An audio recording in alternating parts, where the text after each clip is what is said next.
Dumbo, if not for friends. Dumbo's mother was locked away. Poor little Dumbo felt alone in the world. Without his mother's tender caresses and playful games, he was sad and lonely. The other elephants blamed him for his own mother's imprisonment. They laughed at his big ears and turned their backs on him when he most needed caring and understanding. In disbelief, a friendly mouse named Timothy listened to the mean-spirited gossip of the large elephants.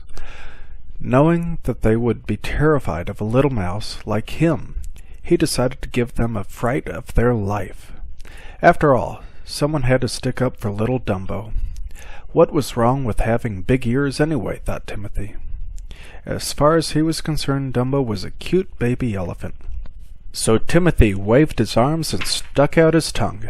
The elephants shrieked in fear, climbing poles to get away from the small mouse. "Pick on someone your own size," yelled Timothy. He chuckled at their silliness. "Imagine being afraid of a small mouse," he laughed. "Wait till I tell the little guy." But Dumbo was scared of Timothy too. He hid himself in a bale of hay and would not come out even for a peanut. "I'm your friend," Timothy assured him. He told Dumbo that his ears were special. Then he promised to help him get his mother free if the little elephant would come out. Hesitantly, Dumbo finally looked out at his new protector. Deciding to trust Timothy, they went out in search of a miracle. "We'll make you a star at the circus," suggested Timothy confidently. He came up with a plan.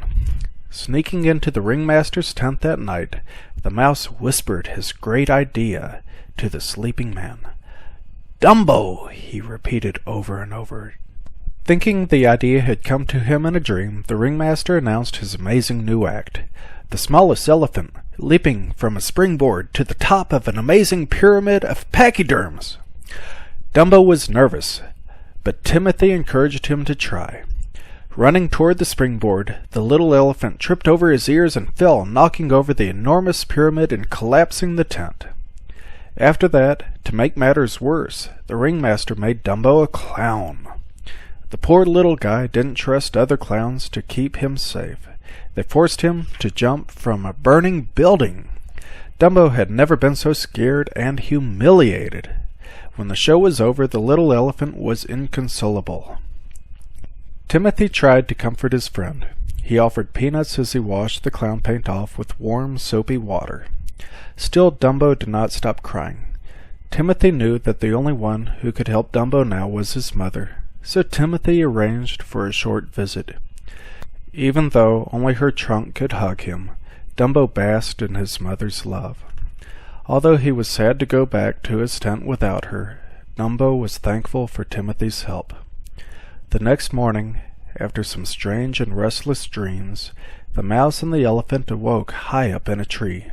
Some crows were laughing as the friends fell into a pond.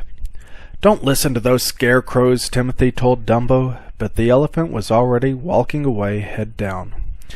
Everyone was always laughing at him and his big ears. Only Timothy believed they would do great things.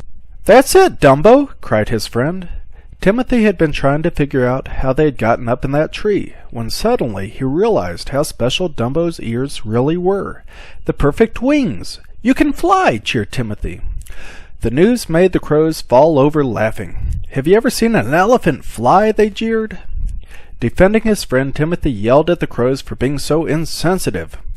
"Would you like to be taken away from your mother when you were just a baby, and then be sent out into the cold, cruel, heartless world?" he ranted. The crows apologized. They really hadn't meant any harm. "What he needs is a magic feather," offered one crow. Timothy showed his friend. "Look, Dumbo, you can fly!" Holding the feather in his trunk, Dumbo closed his eyes and flapped his ears. He wanted so much to believe Timothy. He was flying! When he opened his eyes again, the little elephant was overjoyed. He held the feather tightly, flying through the sky like a bird. Timothy cheered from his seat on Dumbo's hat while the crows praised the elephant's talent. It was not long before Timothy's prediction of stardom was a reality. As Dumbo jumped from the burning building again, he dropped the magic feather and panicked. but Timothy quickly assured him that he could fly on his own. Restoring his confidence allowed Dumbo to soar, astonishing everyone who had once made fun of the elephant's big ears. Finally, Dumbo and his mother were reunited.